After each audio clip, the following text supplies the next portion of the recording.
Bom dia, família. Vocês estão bem? Bora para a palavra de Deus. Vamos falar desse tema tão importante para todos nós. Eu convido você a abrir a sua Bíblia nos Salmos. Nós vamos ler dois salmos. Salmo 127 e Salmo 128. Dois salmos que falam sobre família.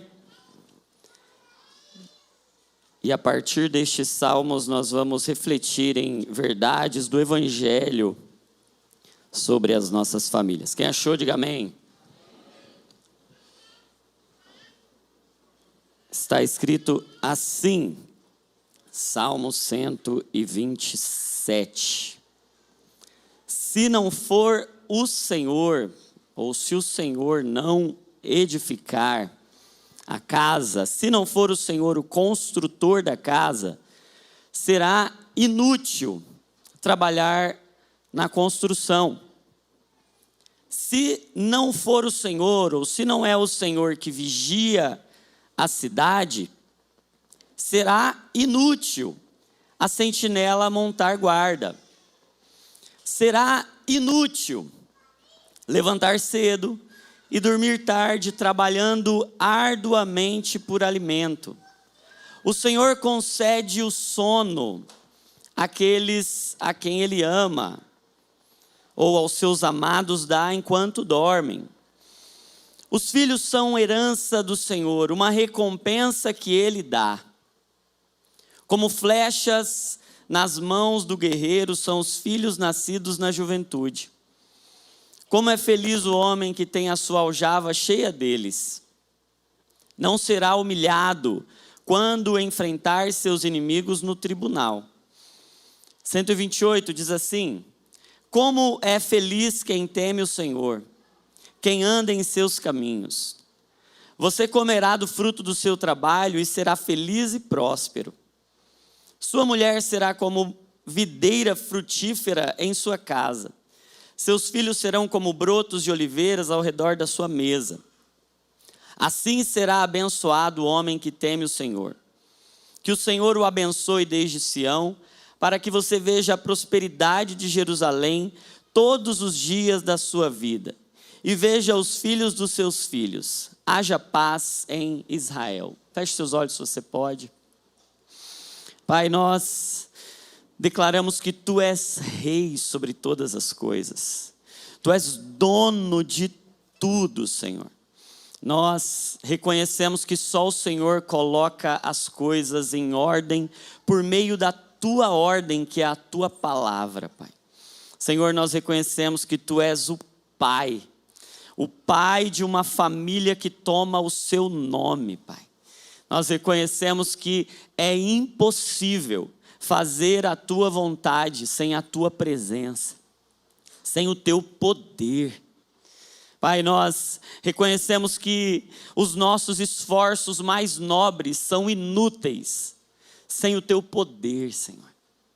Pai, nós reconhecemos que as nossas mais belas obras são para Ti trapos de imundície, são panos que só servem para limpar sujeira. Pai, nós reconhecemos que o Senhor faz tudo por meio da Sua palavra. Então, que a Sua palavra nos guie, que a Sua palavra nos transforme, que a Tua palavra crie e recrie coisas em nós, que a Tua palavra nos defina, Senhor. Pai, que os Teus pensamentos moldem a nossa mente, Pai. Moldem o nosso coração, para que nós sejamos conformados, transformados pela renovação do nosso entendimento, Senhor. Pai, nós consagramos tudo a Ti, para a glória do Teu nome, em nome de Jesus, amém e amém. Amigos, família é uma necessidade de todo ser humano. Talvez a maior necessidade de todo ser humano é a família. Eu não estou dizendo isso simplesmente baseado na palavra de Deus, em teologia.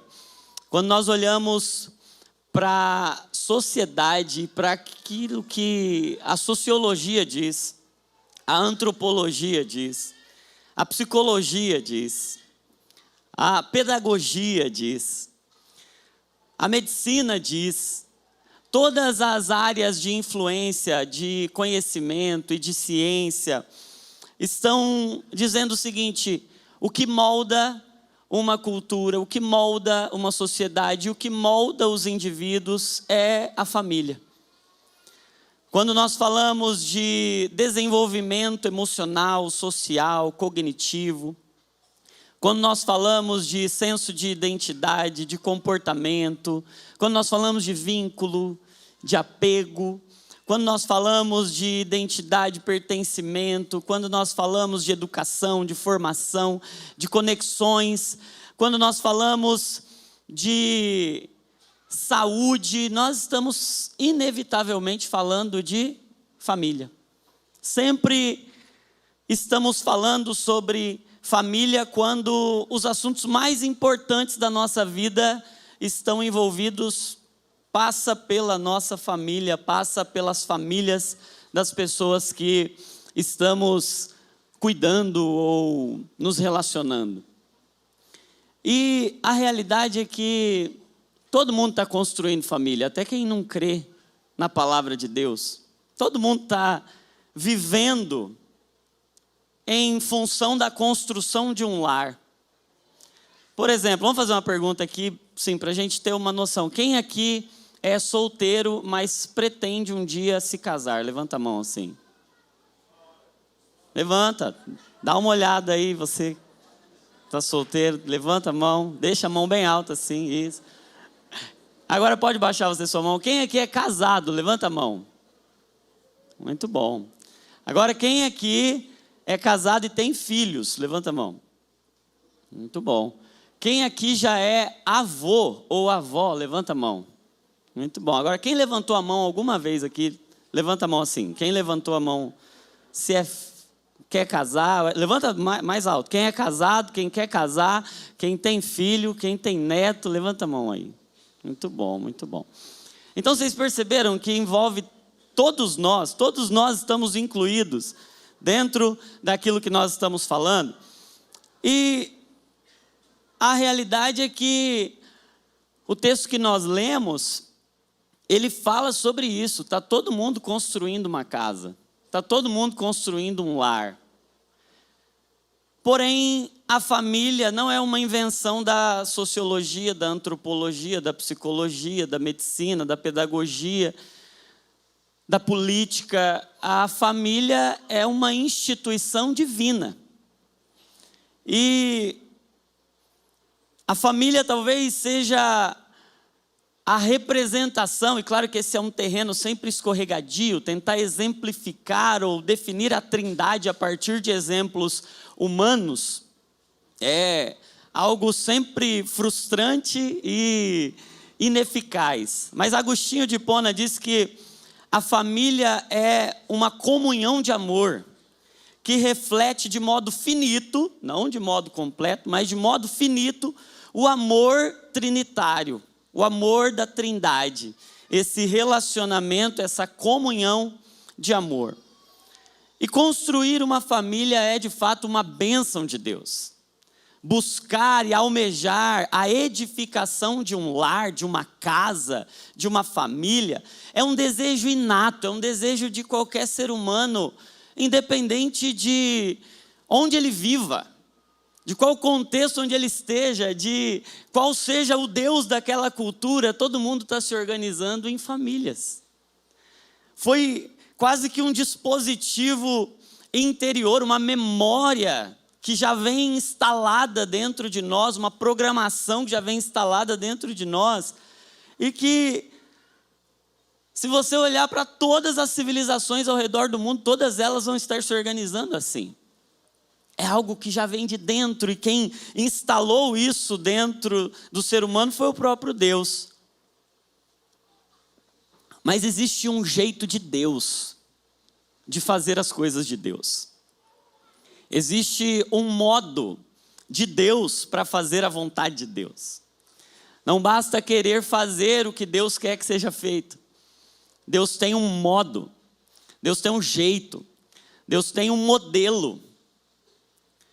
E o modo de Deus, na linguagem humana, é Cristo. Cristo é a imagem visível do Deus invisível. Ele é o modelo, ele é o homem perfeito, ele é a humanidade perfeita. Ele é a revelação de Deus, o resplendor de Deus, de como os homens, os humanos devem viver. O jeito de Deus é o evangelho de Cristo. Por isso não dá para construir famílias a partir de modelos humanos. Por isso que o texto que a gente leu, ele vai dizer, se não for o Senhor. Se não for o Senhor. E quando dizemos se não for o Senhor, é se não for Cristo. Se o nosso jeito não for Cristo.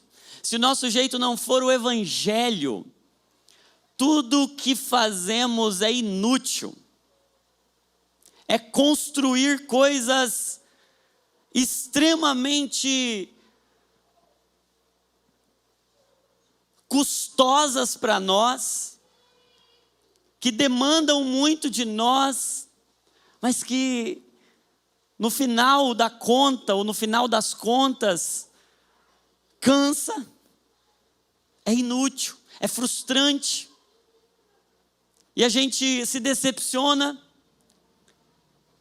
E eu acho interessante que esses textos, dando um contexto dos salmos, esses que vão lá do Salmo 120 até o Salmo 134, se você pegar lá na sua Bíblia, você vai ver que no título dele está escrito assim, Cântico de Peregrinação, ou Cântico dos Degraus, ou Cânticos de Romagem. O que eram esses salmos, do Salmo 120 até o Salmo 134?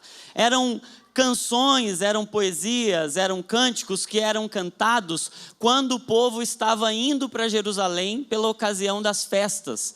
Você vai lembrar que era uma recomendação para o povo judeu que eles fossem para Jerusalém na época das grandes festas.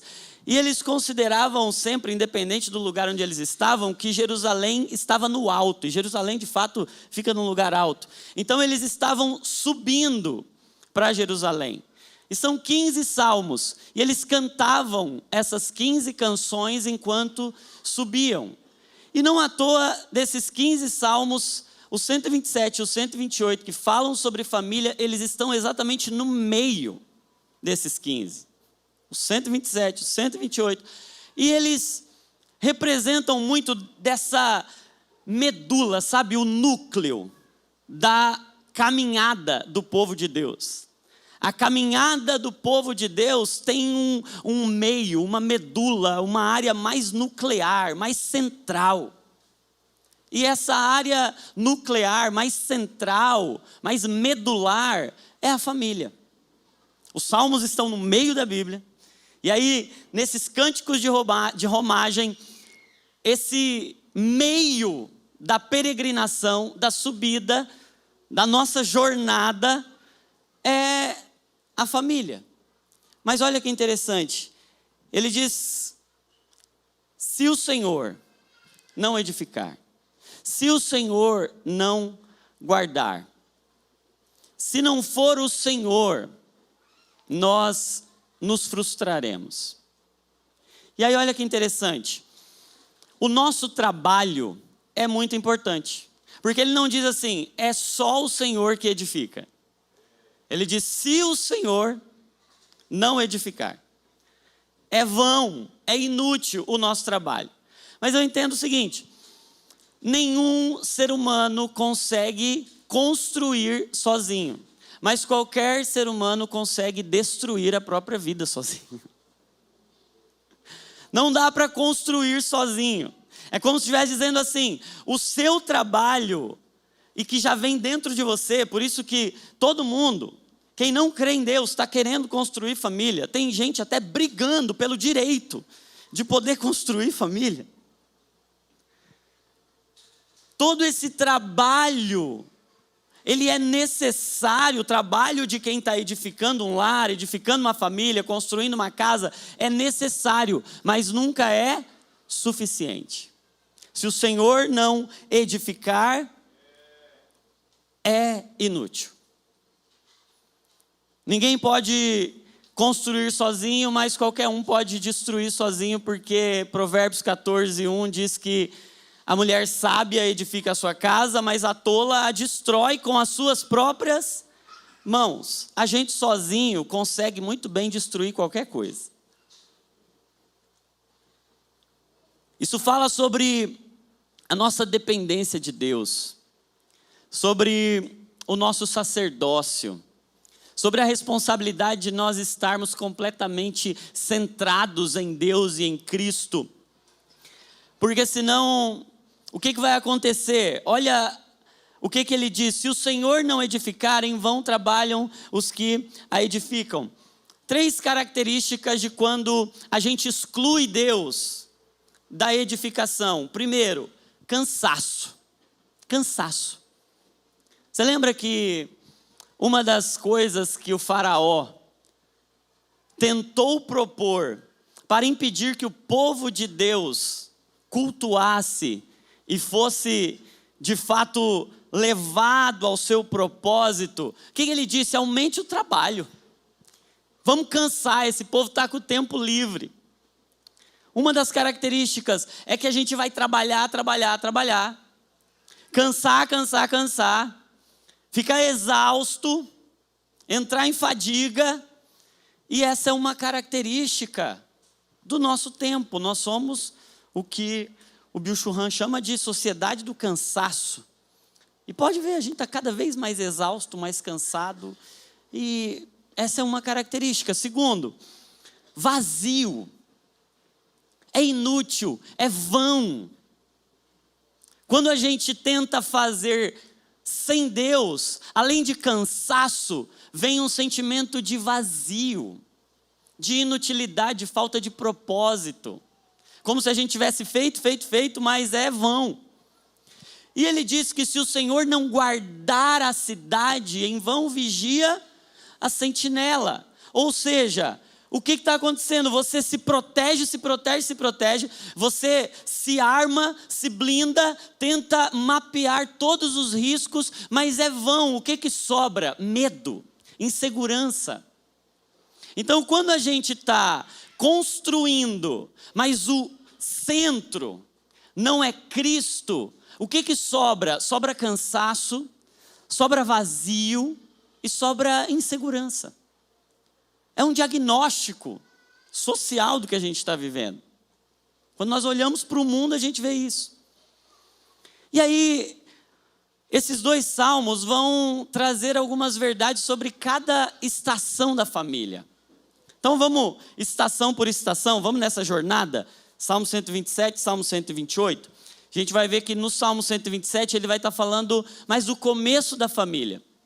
No Salmo 128 ele vai estar falando enquanto a família está subindo, enquanto a família está avançando, algumas reflexões sobre uma família que já passou das primeiras estações.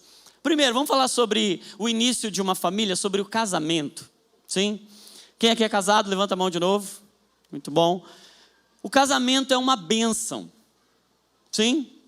Casamento deve ser almejado. Hebreus diz: venerado entre todos seja o matrimônio e o leito sem mácula. O casamento é a recompensa do amor. Quando 2 pessoas se amam muito, elas se casam. É o prêmio do amor. Tanto é que o evangelho é a mensagem sobre um casamento, sobre uma aliança de Cristo, que amou tanto a igreja, que veio ao mundo para consumar um compromisso, uma aliança com ela, a fim de que esse amor seja recompensado por meio de uma união eterna. A aliança é a marca do reino de Deus. A marca do reino de Deus é aliança. Nenhum outro relacionamento te faz uma só carne com ninguém. o relacionamento de pai e filho, o relacionamento de amigo com amigo, mas o relacionamento de marido e mulher, ele cria uma unidade espiritual, ele cria uma aliança, que a própria palavra diz que o que Deus uniu não separe o homem. O casamento é muito importante. E ele deve ser, sim, uma área de muita dedicação de todo ser humano. Mas perceba, se o Senhor não edificar, se o Senhor não fizer, nenhum trabalho humano é capaz de fazer. Às vezes a gente se frustra muito porque casamentos estão tendo dificuldades. Mas deixa eu dizer uma coisa para você. Apesar do casamento ser tudo isso que a gente diz que é, nenhum casamento pode dar para a gente o que a gente de fato está buscando. Segurança, significado e satisfação. Sabe o que eu percebo? É que a gente pode muito bem criar um ídolo chamado casamento, onde a gente espera que ele traga para a gente segurança, satisfação e significado. E é muito possível que coisas que são uma bênção um dia, no outro dia se tornem um ídolo. E aí quando esse ídolo nos frustra, o que a gente faz? O sentido vai embora, o significado, a segurança, a satisfação vai embora. E alguns que não chegaram nesse lugar, que não estão casados ainda, os solteiros, se sentem incompletos, se sentem menos amados por Deus. Alguns que estão enfrentando a viuvez, que perderam o casamento, outros que enfrentaram o divórcio.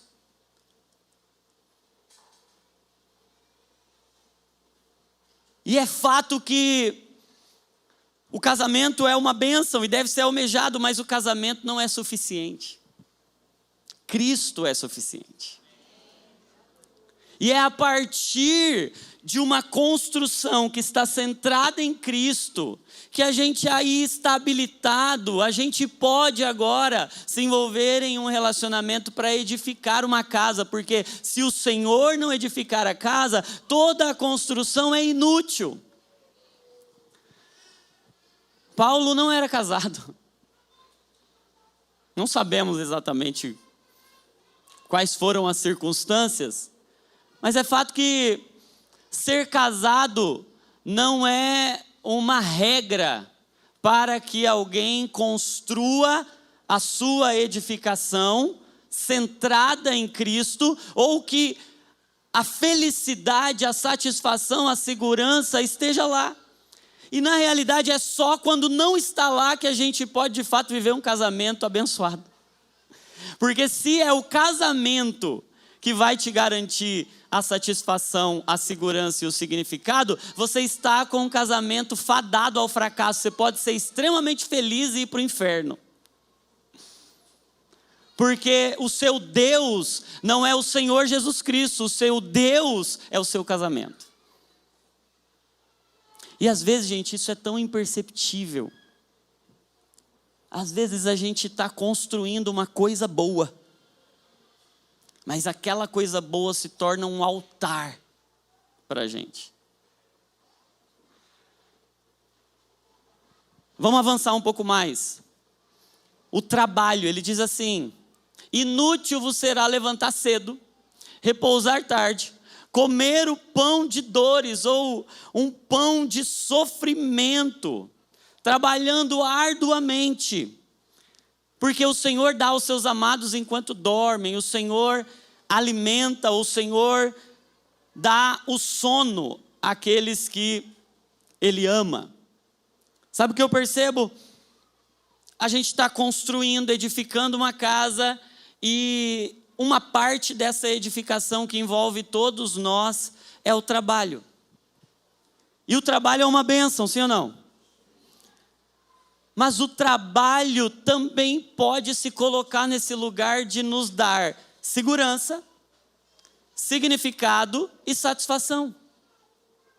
E quando ele não dá, o que a gente faz? Olha o que a gente costuma fazer. E eu não sei se isso é perceptível para você, mas até alguns anos atrás, era comum que os casais casassem jovens, e aí casavam com a conta bancária vazia, e um monte de sonhos, e iam construir a vida juntos.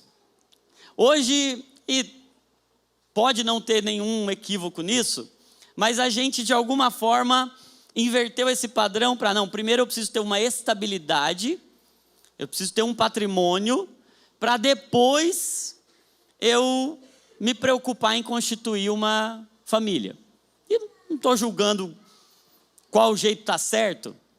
O que eu quero apontar é que é muito possível que a gente esteja colocando a segurança da nossa vida no trabalho que a gente tem. E a gente esteja condicionando o sucesso, a prontidão, as decisões que a gente tem que tomar ou não, a quanto de dinheiro a gente tem na conta. E aí a gente começa a negociar alguns limites. A gente começa a levantar mais cedo do que devia e deitar mais tarde do que devia, achando que se a gente trabalhar muito, a gente vai ter condição de fazer o que Deus mandou a gente fazer. Achando que a condição para cumprir a vontade e os planos de Deus, o modo de Deus, é o nosso cansaço, a nossa exaustão. Mas o que o salmista está dizendo é que é inútil tentar fazer a vontade de Deus confiando nos seus recursos, confiando na sua própria vontade ou na sua própria conta bancária. E aí eu lembro de um texto que John Piper escreveu, acho que eu já li ele até aqui, mas eu vou relembrar, porque John Piper escreveu assim: por que Deus imaginou o sono?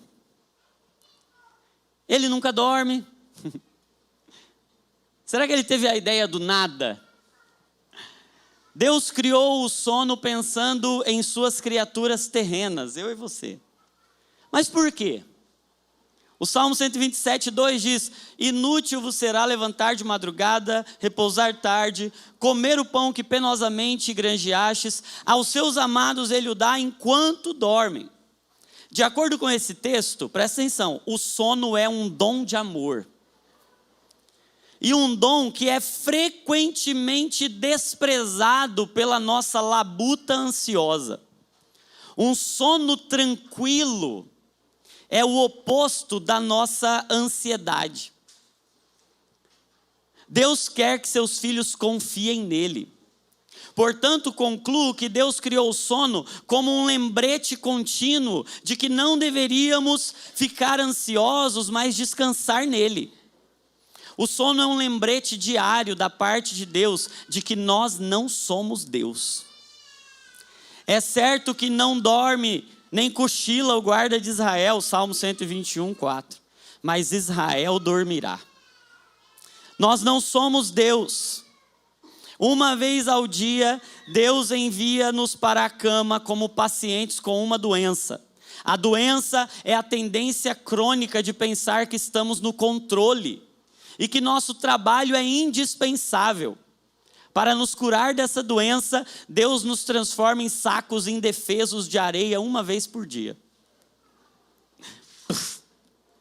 Quão humilhante ao executivo corporativo autossuficiente é ter que entregar todo o controle e ficar tão mole quanto um lactente todo dia.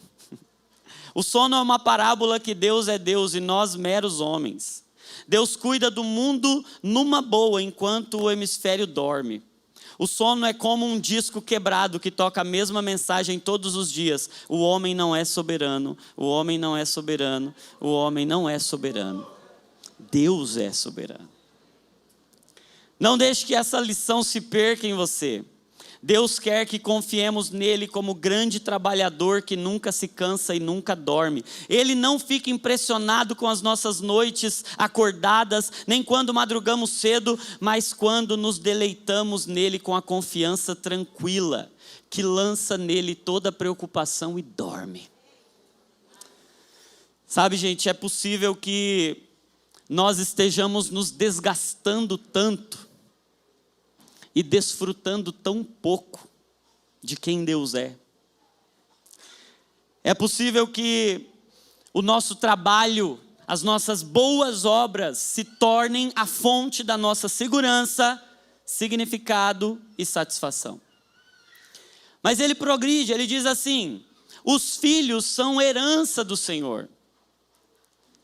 Os filhos são uma recompensa que ele dá. Como flechas nas mãos do guerreiro são os filhos nascidos na juventude. Como é feliz o homem que tem a sua aljava cheia deles. Gente, tem uma verdade aqui. Nós estamos entendendo filhos cada vez mais de forma diferente do que a Bíblia entende. Porque hoje a gente diz que filho é gasto. A Bíblia diz que filho é herança. A gente diz, não, filho dá muito gasto.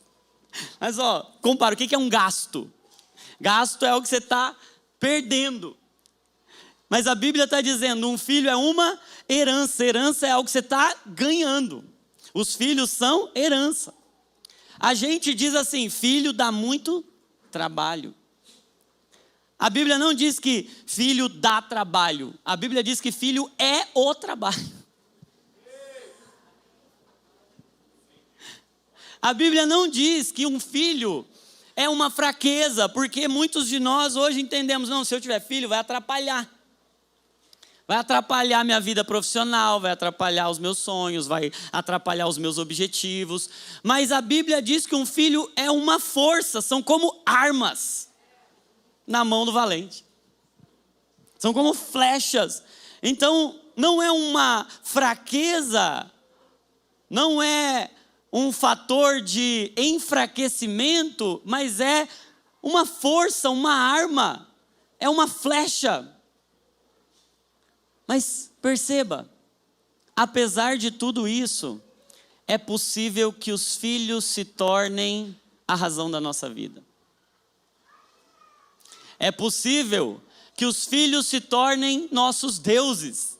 E a gente agora viva para garantir que os nossos filhos tenham tudo que a gente não teve. E é possível que a nossa segurança, o nosso significado e a nossa satisfação agora esteja em ter filhos que se encaixam dentro das nossas expectativas.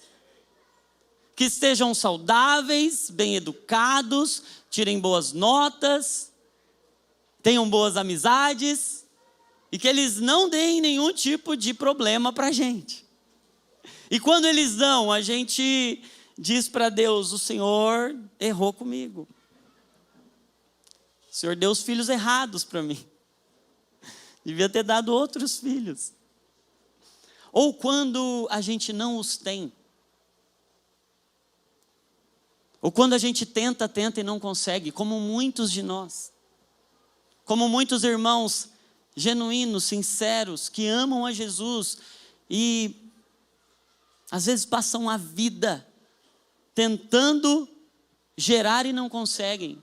Onde está agora a satisfação, a segurança, o significado?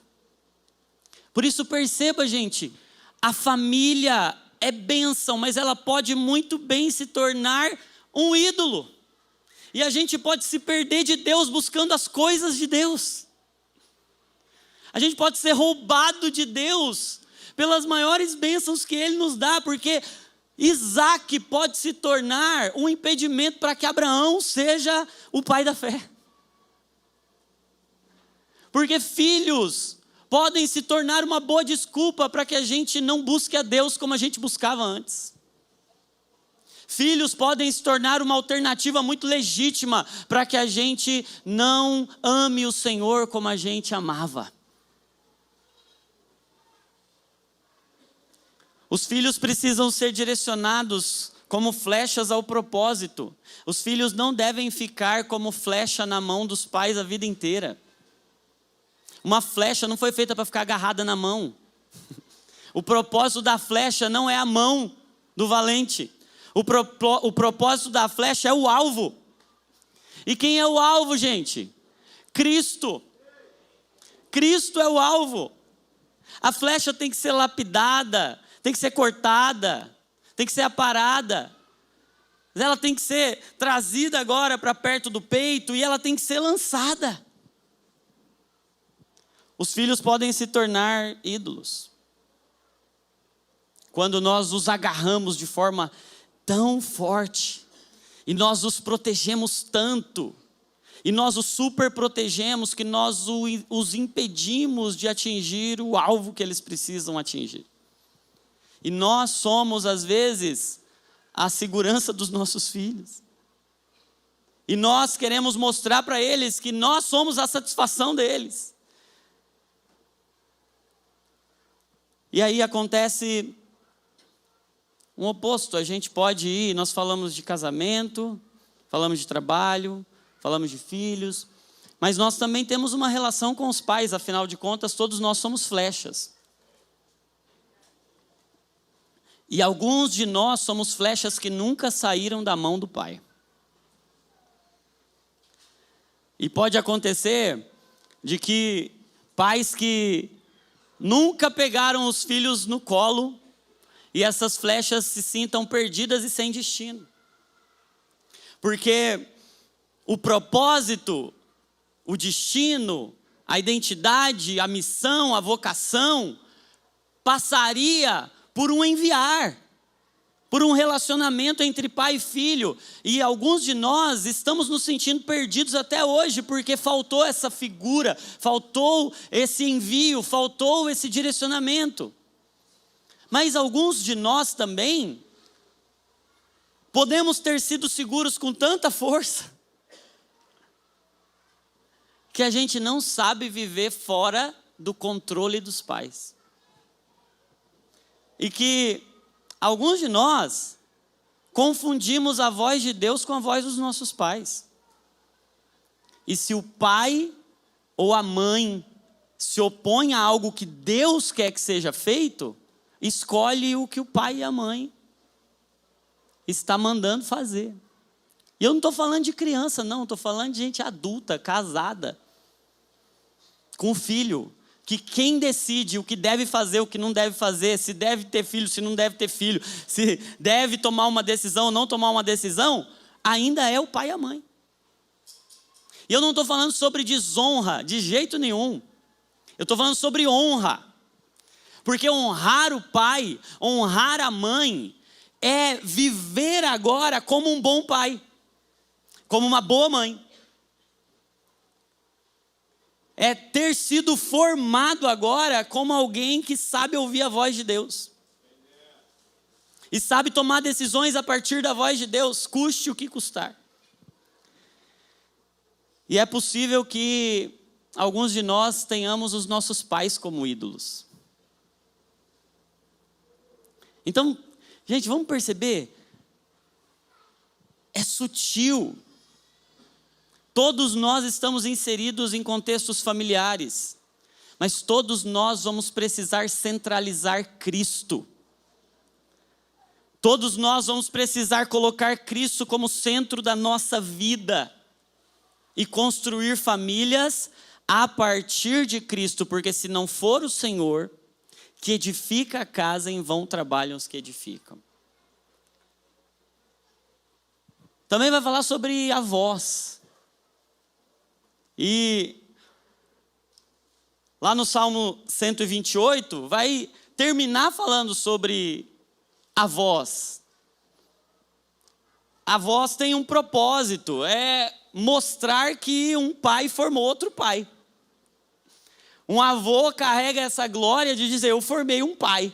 Por isso agora eu estou vendo os filhos dos meus filhos. Eu estou vendo uma aliança que é transgeracional, que está passando de geração em geração. Mas sabe, gente, falamos sobre casamento, sobre filhos, sobre trabalho, sobre pais, sobre avós.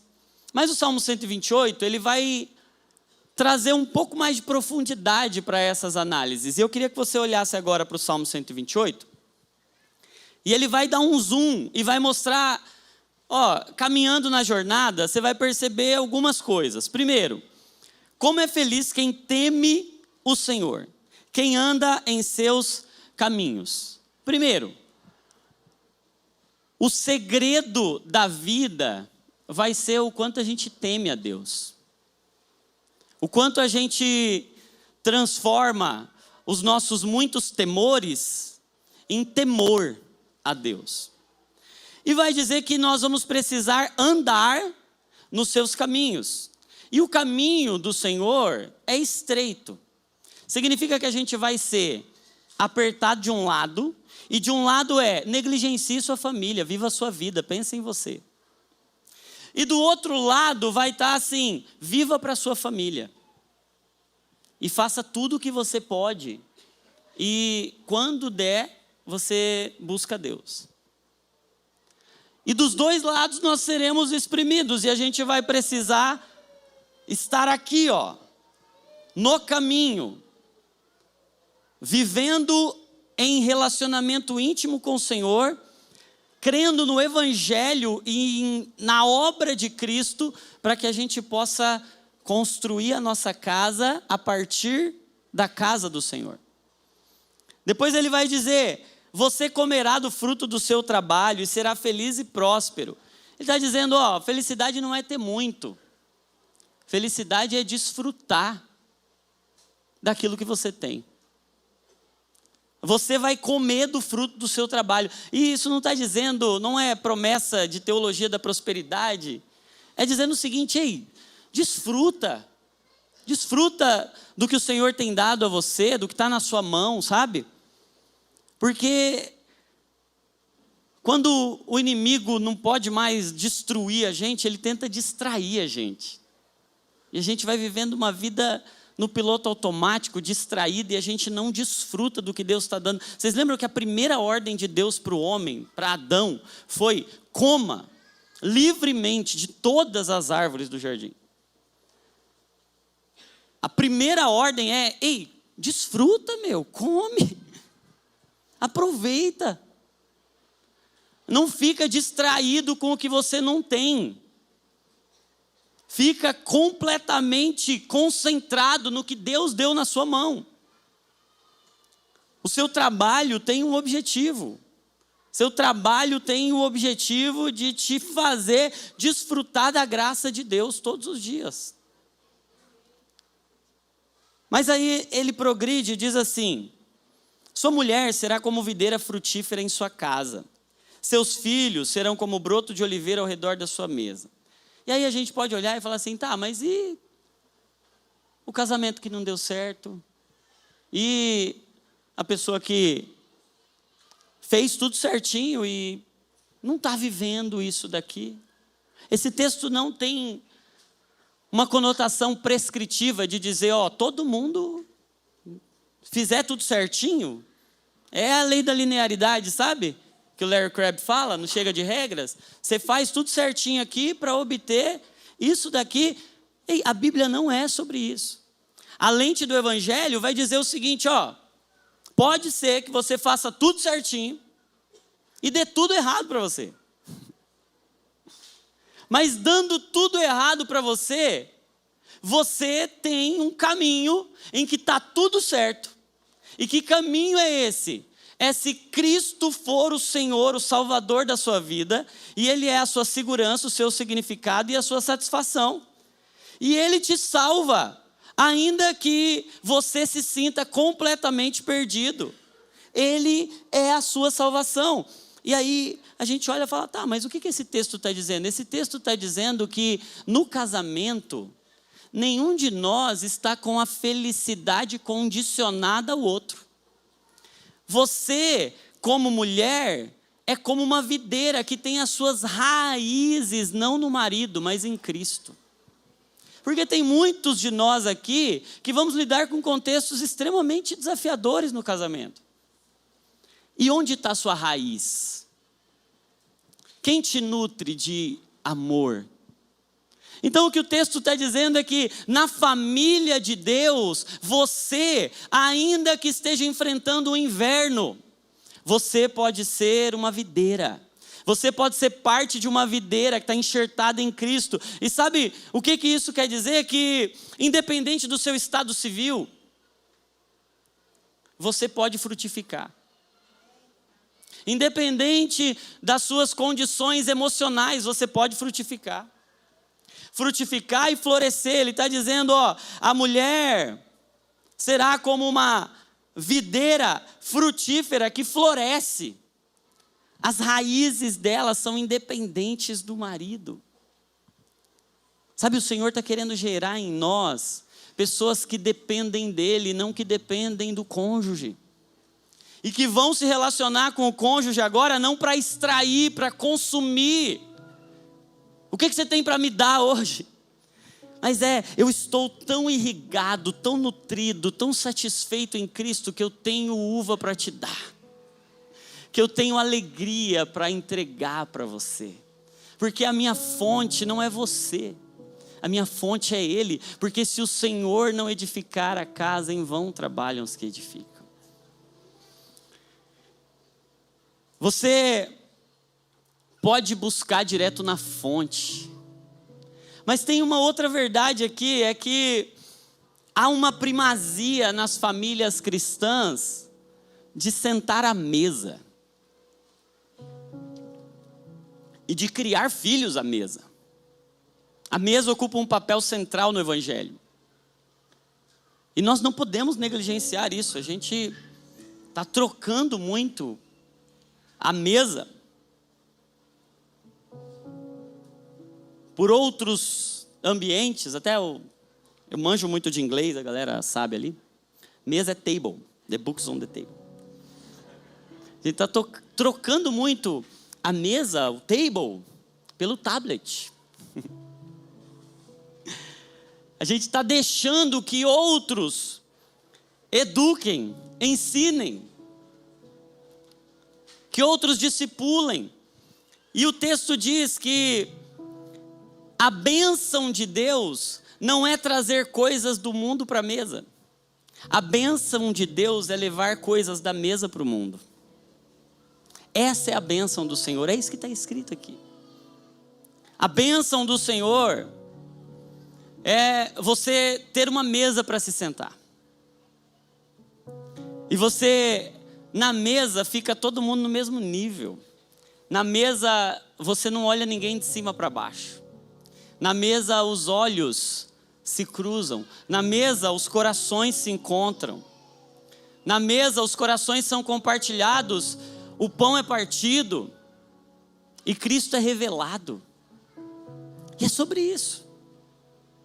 E às vezes você mora sozinho, só tem uma cadeira na sua mesa. Mas a igreja de Jesus te coloca em família e o Evangelho faz com que o órfão, o solitário habite em família, tenha uma mesa agora para repartir o pão. E possa, a partir disso, ser curado da sua solidão, para se relacionar agora em família e distribuir esse pão. Mas olha que interessante, o texto diz que os filhos são como oliveiras, não como videirinhas. Porque o propósito dos pais não é fazer mini eles, mini eu, mini você. Cada filho tem a sua natureza. Cada filho vai ter a sua essência. E o trabalho dos pais é mostrar para o filho que o filho é diferente dele, ele é diferente do filho. e encontrar a verdadeira natureza, a verdadeira identidade de Cristo nele. Não é reproduzir, repetir, projetar o que você é, o que você fez, o que deu certo para você, o que deu errado para você, mas é buscar em Deus quem os nossos filhos são. Aí ele termina dizendo assim: assim será abençoado o homem que teme o Senhor.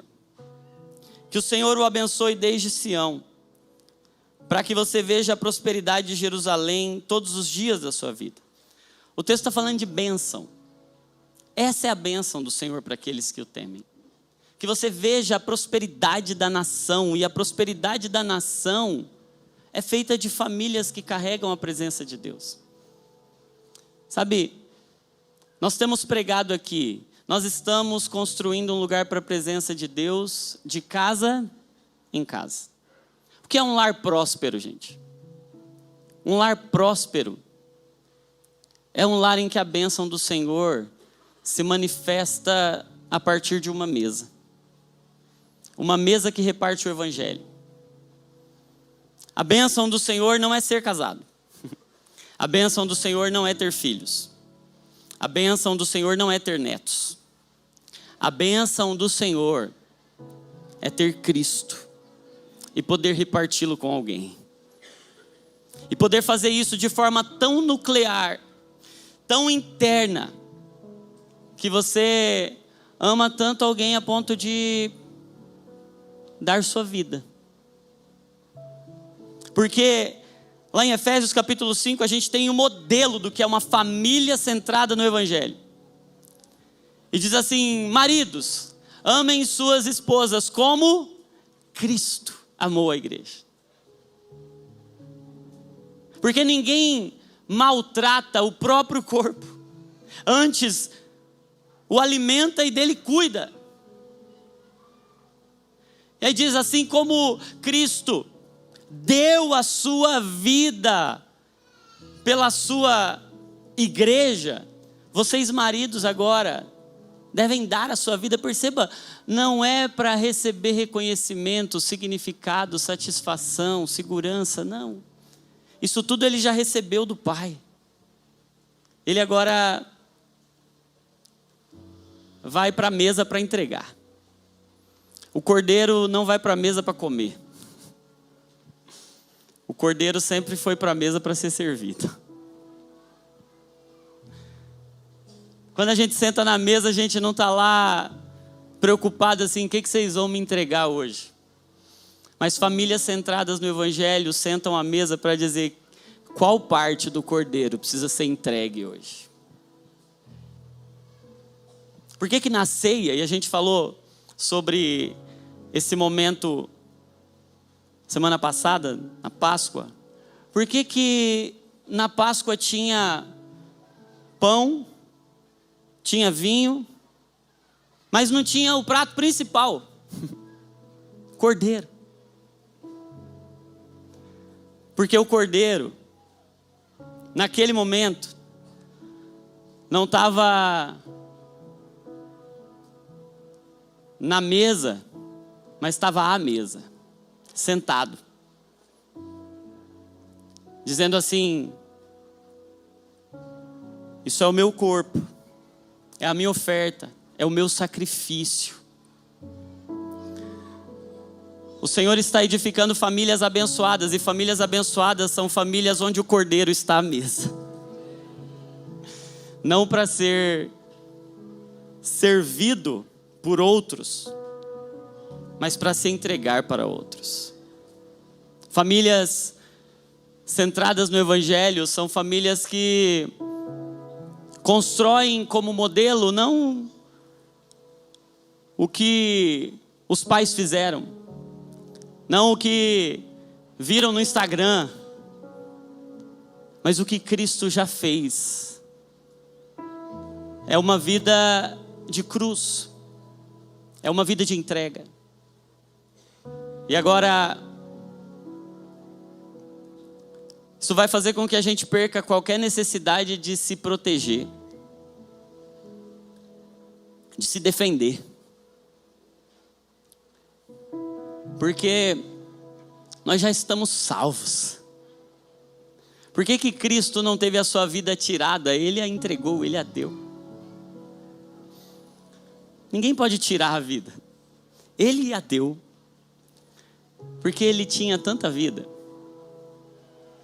Ele é a ressurreição e a vida.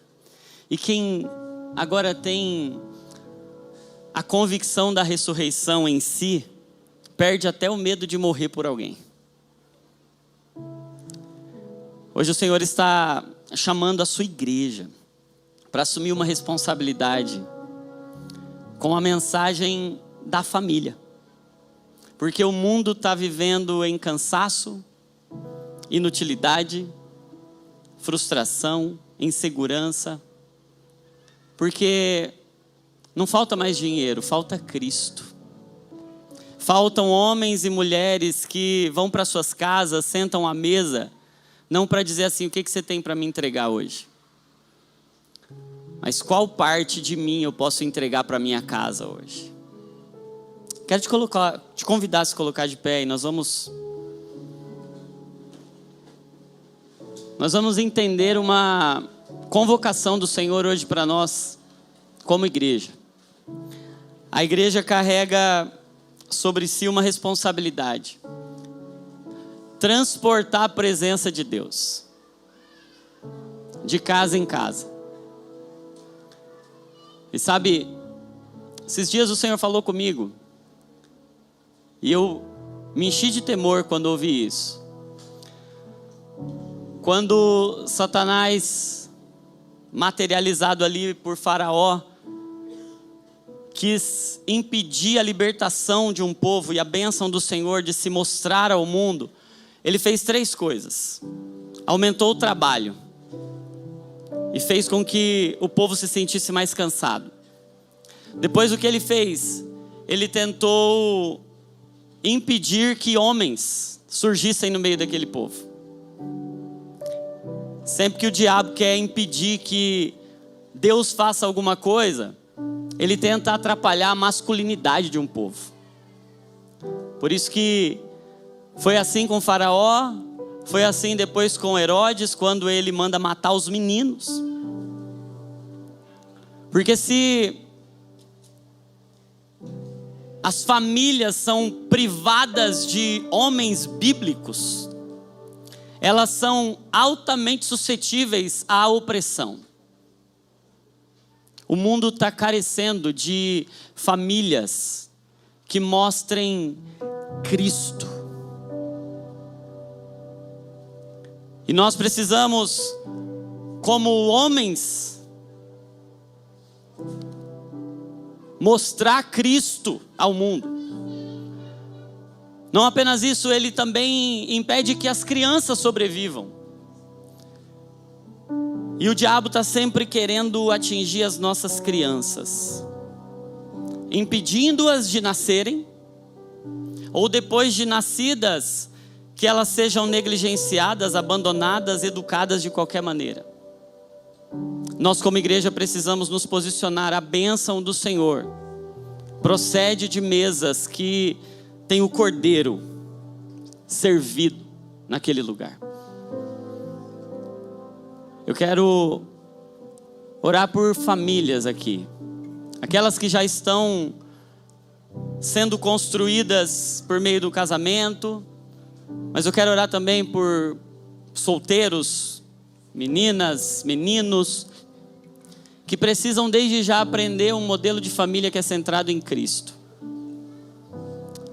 Sabe, o Senhor quer mostrar sua glória ao mundo por meio de famílias bíblicas centradas no Evangelho. Não tem outro modelo. O modelo de Cristo é o único modelo que salva. Então, se você está com a sua família aí, eu queria que você abraçasse. Quem está aí, marido, esposa, pai, filho, abraça aí. Abraça aí.